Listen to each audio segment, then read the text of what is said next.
Ito yung mga creative watercolor na ginawa ni Claude Tayag. Ito ay mga collection na hindi makikita sa simbahan kundi sa mga bahay-bahay. Ito yung inspirasyon na mayabong ang kulturang Pilipino, lalo na sa pagiging malikhain ng mga obra o itong mga urna na ginawa sa iba't ibang anyo, iba't ibang form ng Santo Niño.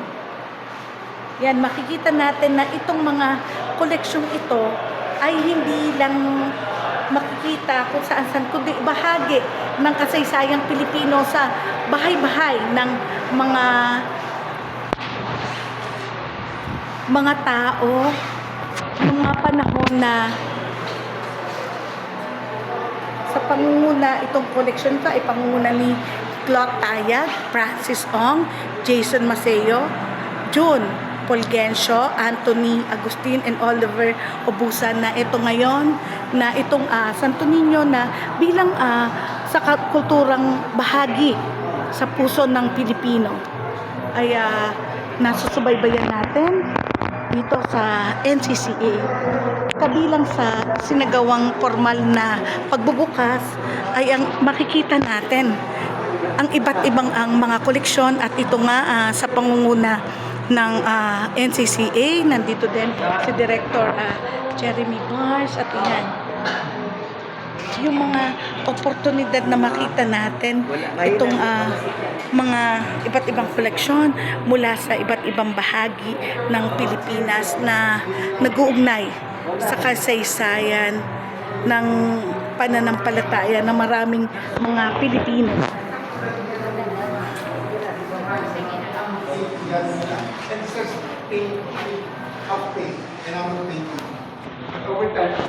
But after a while, you are close again. Pag nakita mo silang sabay-sabay together, there's a distinct style that is so secure. Siguro yung gumawa mga yan, baka isa, dalawang tao. For the whole island.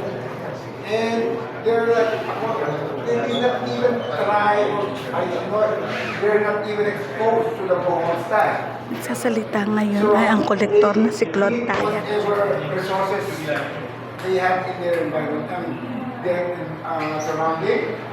Pero tingnan mo naman, na-express pa rin nila yung Santo Niño, then this unusual na mayroong rosary. No? Again, as I mentioned earlier, the ancient santo maker had no idea, concept of like anatomy, scale, and all that. So, tingnan mo, medyo tabi pa. Tapos, ang so, ito na yung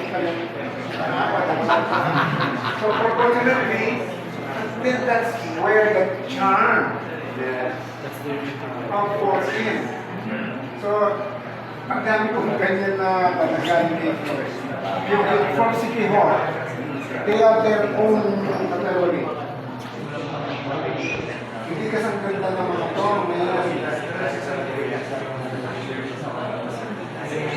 so how did I start collecting, or even I call it my fatal attraction to these folk pieces.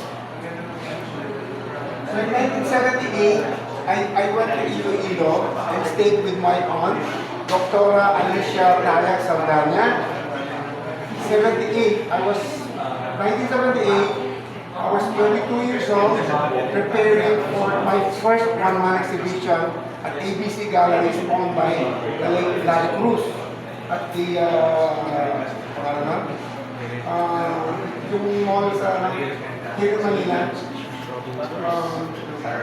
Harrison Plaza. So anyway, I went to the objective of like painting landscape,